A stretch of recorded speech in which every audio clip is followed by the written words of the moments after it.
आज के मुख्य समाचार। एसपी शिमला पर विशेषाधिकार हनन का नोटिस। यौन उत्पीड़न के आरोप में हाइड्रो कॉलेज निदेशक निलंबित। वेतन और न्याय की मांग पर एम्बुलेंस कर्मी सड़कों पर। कंडारन में अग्निकांड से तबाही।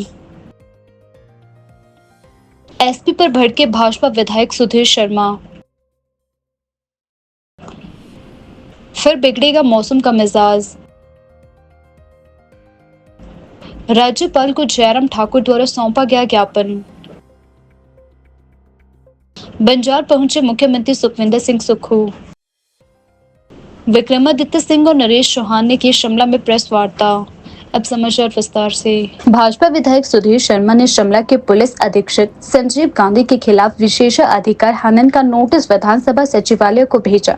विधायक ने एसपी के एक वीडियो सहित उन पर लगाए गए गंभीर आरोपों की जानकारी सचिवालय को दी है। 2 दिन पहले विधायक ने एसपी को कानूनी नोटिस भी भेजा था। विधायक ने आरोप लगाया कि एसपी संजीव गांधी ने उनके खिलाफ यह टिप्पणी की है कि वह विधायकों की खरीद फरोख्त मामले में मुख्य आरोपी है। सुधीर शर्मा का कहना है कि यदि वो वास्तव में आरोपी है तो उनके खिलाफ अब तक कानूनी कार्यवाही क्यों नहीं की गई और उन्हें जांच के लिए क्यों नहीं बुलाया गया। उन्होंने सवाल उठाया है कि एसपी ने यह आरोप किस आधार पर लगाया और उनकी छवि को खराब करने की कोशिश की जा रही है। विधानसभा सचिवालय द्वारा प्राप्त विशेषाधिकार हनन नोटिस को अब विधानसभा अध्यक्ष की अनुमति के बाद विशेषाधिकार हनन कमेटी को भेजा जाएगा।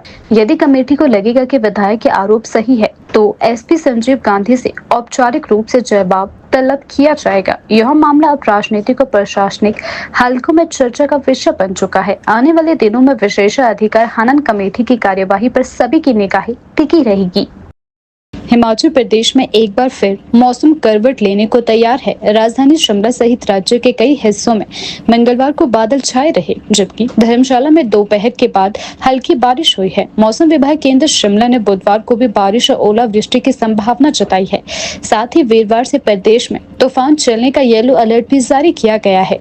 मौसम विभाग के अनुसार प्रदेश में सक्रिय पश्चिमी विक्षोभ के कारण आगामी 2 जून तक मौसम खराब रहने के आसार है। इसके चलते राज्य के मध्य व उच्च पर्वतीय इलाकों में बारिश, ओलावृष्टि और तेज हवाएं चल सकती है, जिससे फसल, बागवानी और जनजीवन प्रभावित हो सकता है। शिमला में मंगलवार को दिन भर बादल छाए रहे, लेकिन बारिश नहीं हुई। धर्मशाला, कांगड़ा में दोपहर 2 बजे के बाद हल्की बारिश देखी गई है, जो कुछ देर बाद थम गई। ऊना में वहीं दिन भर मौसम साफ रहा, लेकिन दोपहर के समय गर्म हवाएं चलने से लोगों को परेशानियों का सामना करना पड़ा। लाहौल स्पीति में रोहतांग, बारालाचा और कोकसर में सैलानियों की आवाजाही में बढ़ोतरी देखी गई है। मौसम विभाग ने कांगड़ा, कुल्लू, मंडी, शिमला, सोलन और सिरमौर जिलों में बुधवार को तूफान और ओलावृष्टि की चेतावनी जारी की है।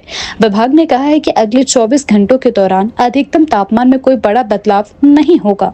मौसम विभाग ने विशेषकर किसानों और सैलानियों को सलाह दी है कि वे मौसम की ताजा जानकारी लेते रहे और जरूरी सावधानी बरते। बारिश और ओलावृष्टि के कारण बागवानी फसलों को नुकसान हो सकता है। हिमाचल प्रदेश की राजधानी में उस समय हलचल मच गई जब भाजपा विधायक सुधीर शर्मा ने प्रदेश सरकार और जिला पुलिस प्रशासन पर कड़ा हमला बोला। उन्होंने सरकार पर प्रशासनिक विफलता और एसपी पर मनमानी का आरोप लगाते हुए तीखी टिप्पणी की है। इस संदर्भ में भाजपा के वरिष्ठ नेताओं का एक प्रतिनिधि मंडल राजभवन पहुंचा और वहां उन्होंने राज्यपाल शिव प्रताप शुक्ल को एक विस्तृत ज्ञापन सौंपा। विधायक सुधीर शर्मा ने मीडिया से बातचीत करते हुए कहा कि प्रदेश में लोकतांत्रिक व्यवस्था की खुलेआम अवहेलना हो रही है। उन्होंने यह भी आरोप लगाया है कि भाजपा कार्यकर्ताओं को राजनीतिक द्वेष के तहत परेशान किया जा रहा है और प्रशासन उनकी शिकायतों पर ध्यान नहीं दे रहा है। भाजपा नेताओं ने राज्यपाल को सौंपे गए ज्ञापन में अनुरोध किया है कि वे प्रदेश सरकार को कानून व्यवस्था बनाए रखने और प्रशासनिक निष्पक्षता सुनिश्चित करने के निर्देश दें। साथ ही यह भी आग्रह किया गया है कि विपक्ष की आवाज को दबाने की कोशिशों की भी जांच की जाए। देखिए, तो अभी तक समन मिला नहीं कोई, ना एफआईआर में मेरा नाम है। किंग पेन था तो पहले ही मैंने कहा कि डाल देते। इसका मतलब कि उनकी इंटेंशन मैलाफाइड है कि इस तरह का कुछ क्रिएट करना चाहते होंगे। तो उनकी उस जो टिप्पणी है उससे ये पता चलता है। दूसरा, उन्होंने जो हाई कोर्ट में अभी केस चल रहा, आज उसमें याचिका दायर की थी कि सुधीर शर्मा के ऊपर जो है वो कार्रवाई की जाए। तो वो माननीय हाई कोर्ट ने आज रिजेक्ट किया। फोन आ रहा है आपका? देखिए, वो जब कानूनन आएगा तो उसका जो कानूनी कार्रवाई बनती है उसके अनुसार उसका जवाब देंगे। लेकिन जो उन्होंने आरोप लगाया है वो पहले ही माननीय सुप्रीम कोर्ट की गाइडलाइन है कि इसका लाइव प्रसारण किया जाए, इसको सब देखें और शेयर भी कर सकते हैं।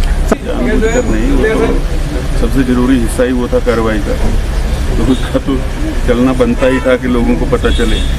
और अगर वो चलता नहीं तो शायद ये इतनी बड़ी कार्रवाई होती नहीं।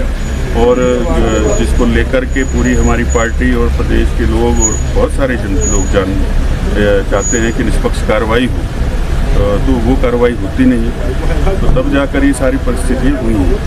सीबीआई जांच करेगी, लेकिन मेरा ये मानना है कि जिस तरह से कार्रवाई हुई है उसमें जिन पर कार्रवाई होनी चाहिए थी उन पर तो ठीक है, जिन पर नहीं होनी चाहिए जो ACS ओंकार शर्मा जैसे एक तो आपने उनको जांच की सौंपी, तो उन्होंने जांच कुछ तो बनाई नहीं, जो रिपोर्ट आई थी वही आगे रखी है। उनके ऊपर भी कार्रवाई कर देना सीधे मोस्ट अधिकारी। ऐसा है, मुख्यमंत्री जी को जब पूरी जानकारी मिलती ही नहीं, उन्होंने खुद कहा कि जब मैं बाहर होता हूँ तो मुझे पता ही नहीं होता पीछे क्या हो रहा है। तो आपको खुद समझ जाना चाहिए कि वो कितने संवेदनशील हैं मुद्दे के प्रति। हाइड्रो इंजीनियरिंग कॉलेज बिलासपुर के निदेशक कम प्राचार्यों पर यौन उत्पीड़न के गंभीर आरोपों के बाद राज्य सरकार ने उन्हें निलंबित कर दिया है। तकनीकी शिक्षा मंत्री राजेश धर्मानी ने इसकी पुष्टि की और कहा कि ऐसी घटनाओं को किसी भी सूरत में बर्दाश्त नहीं किया जाएगा। मंत्री ने यह भी स्पष्ट किया कि सरकार ऐसे मामलों में सख्त कार्यवाही करने के लिए प्रतिबद्ध है। यह निर्णय यौन उत्पीड़न समिति की जाँच रिपोर्ट के आधार पर लिया गया है, जिसमें आरोपी प्राचार्य को दोषी पाया गया है। समिति की जाँच 21 अप्रैल से शुरू हुई थी और इसमें 3 महिला सदस्यों ने भाग लिया था। जांच के दौरान कॉलेज की लगभग 3 दर्जन छात्राओं के बयान दर्ज किए गए थे, जिसमें कई ने प्राचार्यों पर अनुचित व्यवहार और आपत्तिजनक संदेश भेजने के आरोप लगाए। शिकायत की शुरुआत 8 अप्रैल को हुई थी, जब सुंदरनगर इंजीनियरिंग कॉलेज के एक पूर्व छात्र ने समग्र ई समाधान पोर्टल पर शिकायत दर्ज करवाई। शिकायत में यह भी उल्लेख था कि आरोपी जब सुंदरनगर कॉलेज में संघ का सदस्य थे तब भी उनके व्यवहार को लेकर छात्राएं असहज थी। मामला 22 मई को उस समय तूल पकड़ गया जब प्राचार्य की एक कथित आपत्तिजनक वीडियो और छेड़छाड़ के आरोपों से जुड़ी जानकारी सोशल मीडिया पर वायरल हो गई। इसके बाद कॉलेज में छात्र छात्राओं ने लगभग 5 घंटे तक धरना प्रदर्शन किया। उसी रात पुलिस ने एक छात्रा की शिकायत पर मामला दर्ज कर आरोपी को गिरफ्तार कर लिया। छात्रा ने आरोप लगाया है कि पिछले वर्ष अस्पताल में भर्ती रहने के दौरान आरोपी प्राचार्य ने उनके साथ छेड़छाड़ की थी। फिलहाल आरोपी प्राचार्य जमानत पर है और सदर थाना पुलिस इस मामले की गहनता के साथ जांच कर रही है। तकनीकी शिक्षा विभाग ने इस घटनाक्रम को गंभीरता से लेते हुए अनुशासनात्मक कार्यवाही करते हुए प्राचार्य को तत्काल प्रभाव से निलंबित कर दिया है। भाजपा हिमाचल प्रदेश का एक प्रतिनिधिमंडल नेता प्रतिपक्ष जयराम ठाकुर की अध्यक्षता में आज प्रदेश के राज्यपाल शिव प्रताप शुक्ल से राजभवन में मिले। उनके साथ भाजपा प्रदेश अध्यक्ष डॉक्टर राजीव बिंदल, प्रदेश प्रभारी श्रीकांत शर्मा, सह प्रभारी रंजित टंडन और समस्त सांसद विधायक उपस्थित रहे। भाजपा हिमाचल प्रदेश भारतीय जनता पार्टी ने कांग्रेस सरकार पर भ्रष्टाचार, अनुशासनहीनता और प्रशासनिक विफलता के गंभीर आरोप लगाए हैं। यह आरोप भाजपा के नेता जयराम ठाकुर ने राज्यपाल को ज्ञापन में कहा। उन्होंने कहा कि इसके अतिरिक्त पुलिस अधीक्षक शिमला द्वारा वरिष्ठ अधिकारियों पर लगाए गए आरोपों से प्रशासनिक पतन का सरकारी चेहरा सामने आता है। आज भारतीय जनता पार्टी का एक प्रतिनिधिमंडल महामहिम राज्यपाल महोदय जी को मिला और जिसमें भारतीय जनता पार्टी के विधायकगण, भारतीय जनता पार्टी के विधायकों के साथ साथ में सांसदगण, पार्टी के हमारे सम्मानीय अध्यक्ष डॉक्टर राजीव बिंदल जी, प्रभारी श्रीकांत शर्मा जी, सह प्रभारी संजय टंडन भी शामिल। मित्रों, भारतीय जनता पार्टी ने पिछली बार महामहिम राज्यपाल जी को ज्ञापन दिया था और उस ज्ञापन में हमने मांग की थी कि जो विमल नेगी जी की संदिग्ध परिस्थितियों में जो मृत्यु हुई है उस मामले की जांच सीबीआई के माध्यम से करवाई जाए, क्योंकि बहुत सारे प्रश्न खड़े हो रहे थे और बहुत सारे प्रश्नों के उत्तर जो है सरकार देने की स्थिति में नहीं हो पा रही। निष्पक्ष जांच हो, साक्ष्य नष्ट ना हो, इन सारी चीज़ों को लेकर के ये जांच जो है वो सरकार द्वारा प्रभावित ना हो, इसलिए हमने सीबीआई की मांग की थी। और आपने इस बात को देखा होगा कि मुख्यमंत्री जी बार बार इस बात के लिए कहते रहे कि सीबीआई की जांच की आवश्यकता नहीं है, क्योंकि परिवार के सदस्यों ने सीबीआई की मांग की थी, लेकिन मुख्यमंत्री जी ने कहा कि परिवार के लोग मांग नहीं कर रहे। लेकिन आखिरकार जब प्रदेश सरकार ने इस सारे मामले की गंभीरता को नहीं समझा, इस सारे मामले की जांच को प्रभावित करने के प्रयत्न किए, प्रयास किए, साक्ष्य नष्ट करने के प्रयास किए, अंततः वह परिवार के लोग हाई कोर्ट में सीबीआई की जांच की मांग के लिए गए और आखिरकार हाई कोर्ट ने पक्ष सुनने के पश्चात सीबीआई की जांच के आदेश दिए।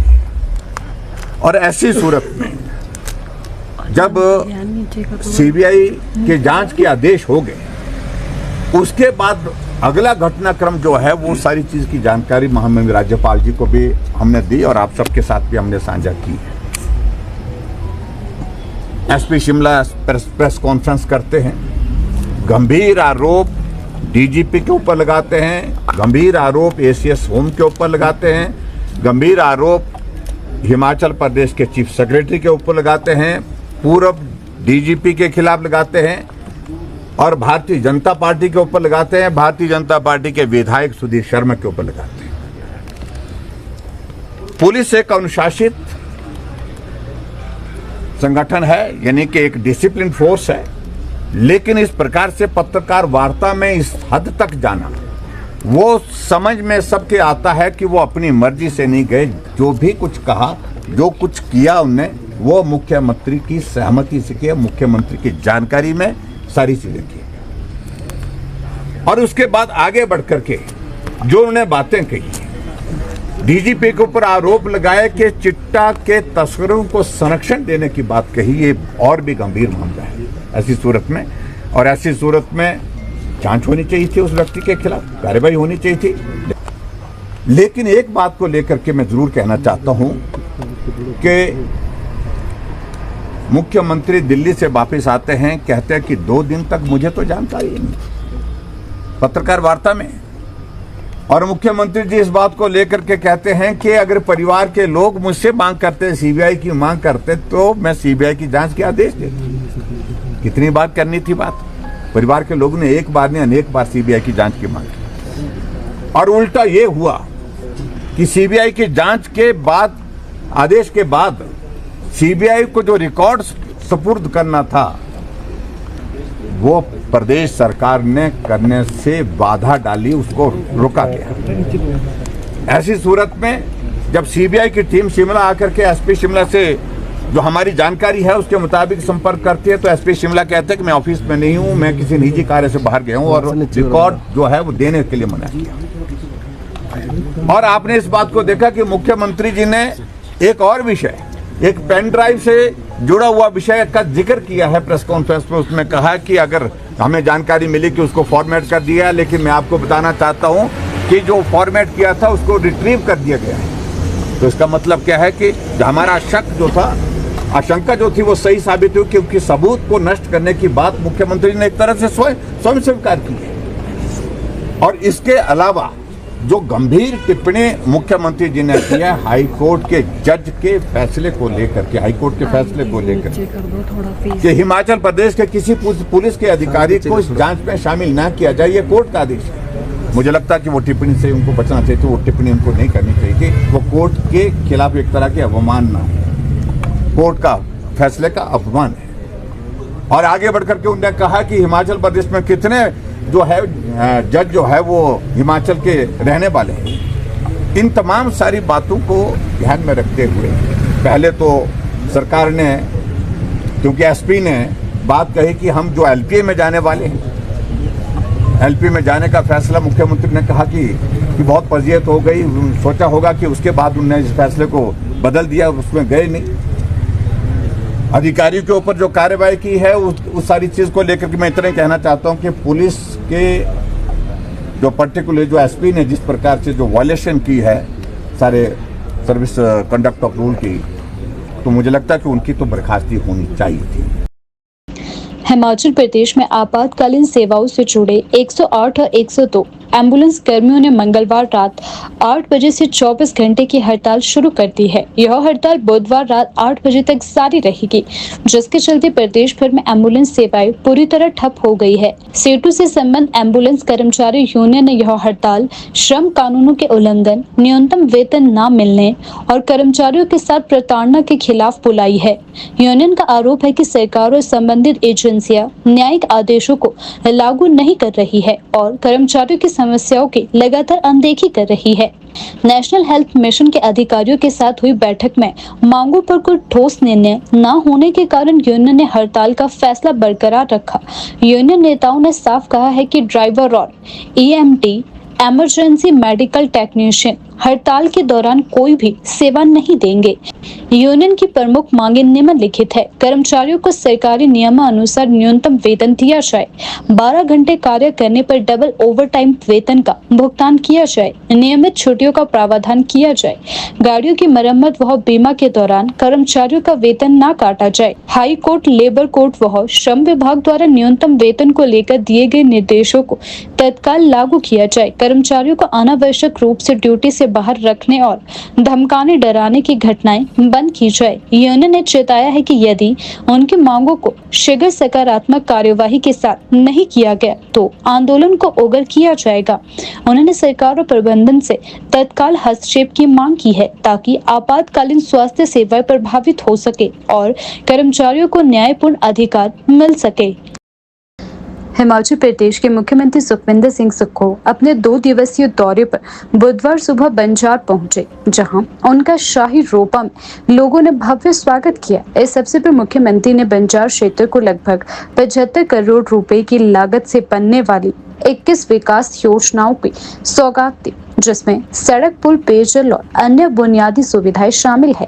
मुख्यमंत्री ने सरकार गांव के द्वार कार्यक्रम के तहत जन समस्याओं को मौके पर ही सुनने और समाधान करने का भरोसा दिया। उन्होंने कहा कि सरकार का उद्देश्य सिर्फ योजनाएं घोषित करना नहीं है, बल्कि उन्हें जमीन पर लागू कर लोगों को वास्तविक लाभ देना है। इस मौके पर मुख्यमंत्री सुखविंदर सिंह सुक्खू ने बंजार की 12 पंचायतों की महिलाओं को इंदिरा गांधी प्यारी बहना महिला सुख सम्मान निधि योजना के तहत एक साथ 3 किश्तें जारी करने की घोषणा की।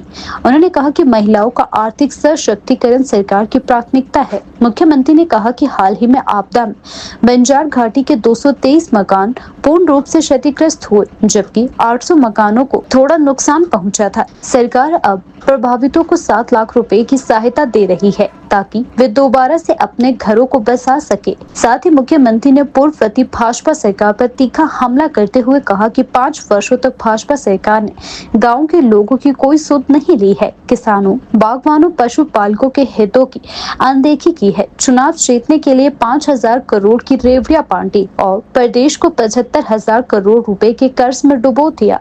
उन्होंने आरोप लगाया है कि भाजपा ने शिक्षा व्यवस्था को बर्बाद किया है और अब कांग्रेस सरकार इसे नई शिक्षा नीति के तहत सुधारेगी। उन्होंने यह भी ऐलान किया कि पंजाब में एक नया स्कूल खोला जाएगा, जिसमें CBSE पाठ्यक्रम पढ़ाया जाएगा और प्राकृतिक खेती के तहत मक्की की खरीद की जा रही है, जिससे किसानों को आर्थिक सहायता मिलेगी। मुख्यमंत्री के दौरे के दौरान कुल्लू के विधायक सुंदर ठाकुर, मनाली के विधायक भुवनेश्वर ठाकुर, मिल्क फेडरेशन अध्यक्ष बुद्धि सिंह ठाकुर, APMC अध्यक्ष राम सिंह मिया समेत कई अन्य जनप्रतिनिधि और अधिकारी भी मौजूद रहे।